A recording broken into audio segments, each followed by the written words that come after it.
अस्सलाम वालेकुम दोस्तों, कैसे हो सब। उम्मीद करना सब ठीक ठाक होवोगे। तो अज नवी वीडियो लैके तुहाडी खिदमत च हाज़र होया वां।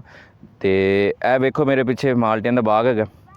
तो कज़नां ने जिहड़ा ना ठेके ते लिया, खाला दे बेटियां ने जिहड़ा ठेके ते लिया बाग नूं। ते मैं जिहड़ा ना विजिट करन आया। तो सर्दी भी बड़ी, तो अज माशाल्लाह धुप्प निकली, सूरज निकलिया, मौसम माशाल्लाह ठीक है और जिहड़ा ना धुप्प चंगी लगी। तो मैं कहा चलो माल्टे नाले खा के आने, नाले तुहाडे नाल जिहड़ा ना वीडियो बना के शेयर करने। माशाल्लाह ही चेक करो, अल्लाह की कुदरत है। वेखो हर बूटे ने फल फुल लग्या होया फुल, है वेखो माशाल्लाह सोहने बाग है। तो ये जड़ा ना 4.5 किले बाग है, वेखो माशाल्लाह। तो इत्थों कोई जड़ा ना वेखने सोहना जा तोड़ के तो खाना मैं ये वेखो, यह चीज़ का मज़ा हो रहा है क्योंकि चीज़ तो लभ ही जाती शहरों चो। हर चीज़ अज का दौर ऐसा है कि जितों मर्जी जी चीज़ मर्जी पैसा होना चाहिए जेब च मिल जाती, लेकिन यह चीज़ जी ना यह नहीं मिलती है अपने हथी तोड़ के खाना। ठीक है, तो मेरा दिल नहीं मैं करता कि मैं तोड़ा तो मैं खावा। वेखो माशाल्लाह जी, यह सारा बाग फुल बाग है। तो विजिट मैं थोड़ा जिहा करावांगा तुहानूं कि तुहाडा ज़्यादा टाइम ना लवां।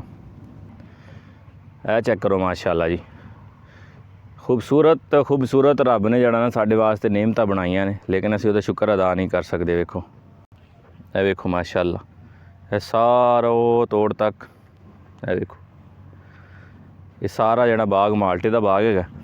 बिच कोई मसम्मी दे फलूटर के बूटे सन, उन्होंने तो जड़ा ना फलूटर टुट गया।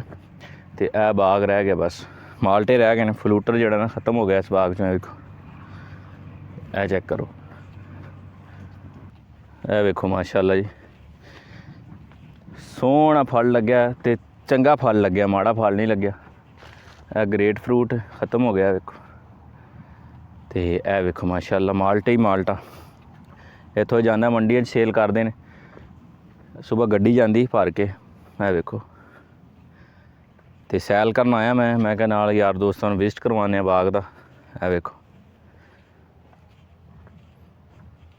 तो मेरा जड़ा ना व्लॉग कदी कदी आंदा हुंदा है, ज़्यादा तो मैं तुहानूं पता अपना शेयर करता रहना मंडी की वीडियो।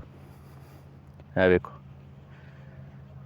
माशाल्लाह जी, है वेखो सारा जड़ा ना बाग ही बाग, माल्टा ही माल्टा है। वेखो तो मैं ज़्यादा लंबी वीडियो नहीं बनाता क्योंकि जोड़े लोग वेखण वाले होंदे ने सारे कोई जड़ा ना फ्री नहीं होंदे।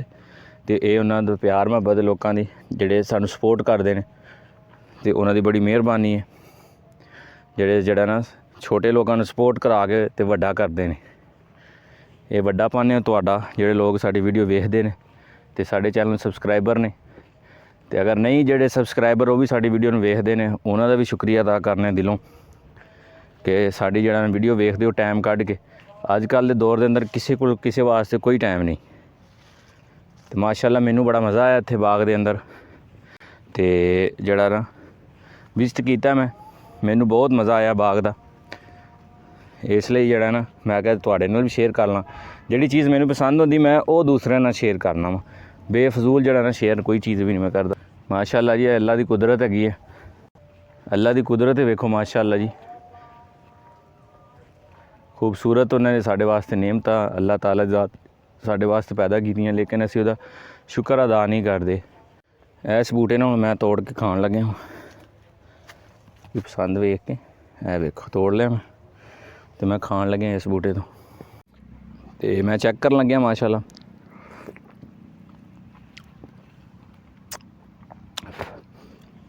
बेहतरीन माशाल्लाह, मज़ा आ गया, स्वाद आ गया। यह वेखो माशाल्लाह जी, अल्लाह की कुदरत है जी माशाल्लाह। चेक करो छोटा जिहा बूटा तो कितना फल लग्या। वेखो हुण मैं आ गया बाहर। है वेखो, तो इत्थों ही तुहानूं थोड़ा जिहा व्यू करा दा कि नहीं 4.5 किले च बाग है। वेखो है वेखो लंबाई चेक करो। वेखो तो अगर अज की वीडियो तुहानूं अच्छी लगी हो तो चैनल सबसक्राइब कर लो, बैल आइकॉन के बटन प्रेस कर लो ताकि साडी नवीं आने वाली वीडियो तुहाडे तक बासानी पहुँच सके। अगली वीडियो च मुलाकात होएगी। अपना बहुत सारा ख्याल रखिया जी। अल्लाह हाफिज़।